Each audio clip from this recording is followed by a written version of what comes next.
Okay, so this is the bearing section. We've got some interesting things going on here. We're actually looking at a section view. So this drawing right here is this part cut in half. Right here through this line. This is our cutting plane line.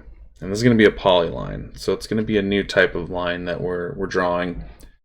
And then you're looking at the inside of this view. Okay, so this thing gets cut in half. We show this half, and that's what this drawing is. That's the first new thing. The second new thing is we've got this BCD, which stands for bolt center diameter. So this is a circle that runs through all the center points of where those bolts are going to be located. That will go through these holes right here. We've also got this note that says, note, all fillets and rounds are 0.125. So all these little fillets and rounds here, these are all going to have a radius of 0.125. So a lot of stuff to deal with. Drawings are starting to get a little bit more complex. I'm going to start with this outer one, which has a diameter of 5.5. So I'm going to go up here to center diameter, click my center point, 5.5, enter. That gives me my diameter.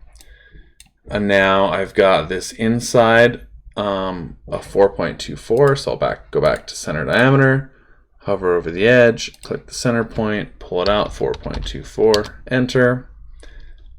Two more, it looks like a 2.76 and a 1.5.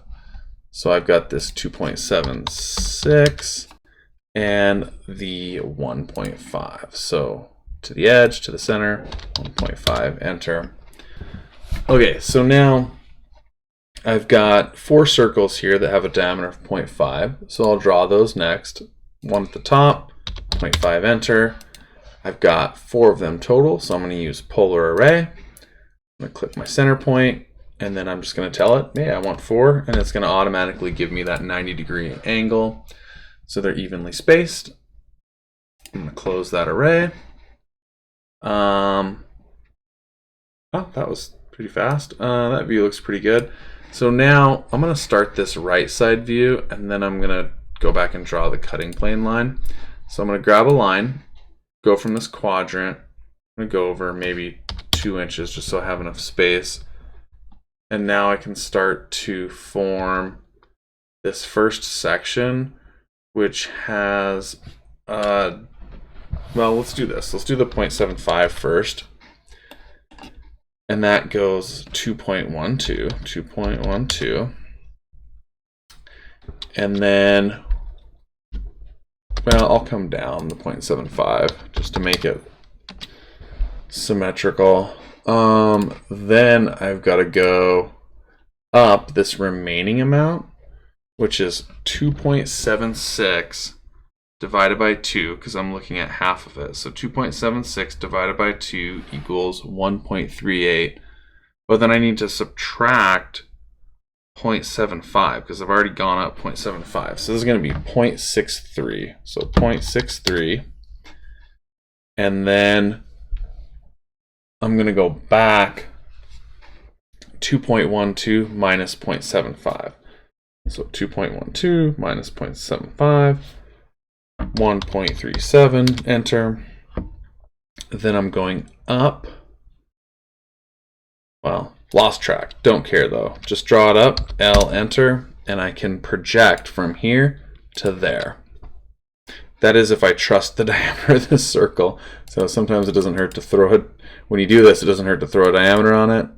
Yeah, 5.5, that's good. So I do trust that. So I can project that and then just blue square it back down to there and then delete my line. So now I keep going, I add my 0.75, enter, and I can bring it back down to here. So that looks pretty good. I can then just take all of this. I mean, you can do it on the other side if you want, but why do that when you can just mirror, draw my mirror line, and then say, no, I don't want to erase the source, and there you go.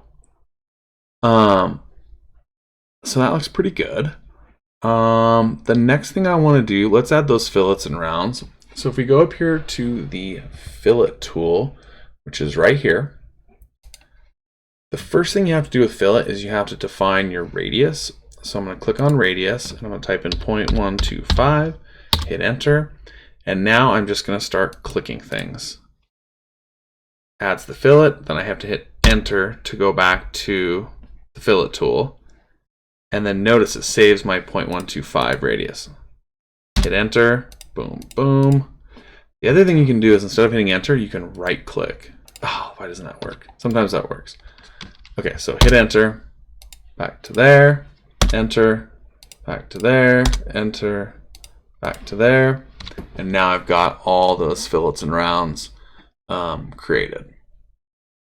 So now I just need to add these holes right here.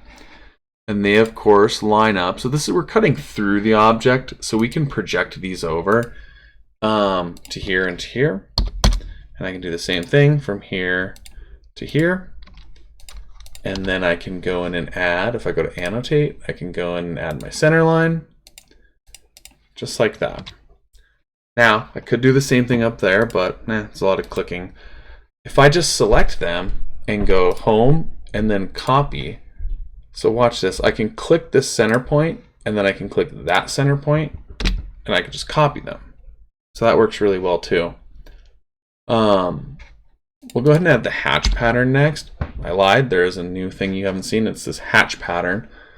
So hatch is going to be right here underneath the ellipse tool. And what we're going to do with hatch is normally you'd go through and find the right material and set your scale and everything. But what we're going to do is just go with the default hatch pattern. And we're just going to go in here and we're going to click our areas to apply the hatch. Okay, and then hit escape. I want you to think of that hatching as the like the scarring that a blade would give the material. You know, if you ran a blade through this thing, like a bandsaw or something, you know, the metal, you know, or plastic or wood or whatever it was, it'd have marks from the blade depending on the, you know, the amount of teeth and the type of blade.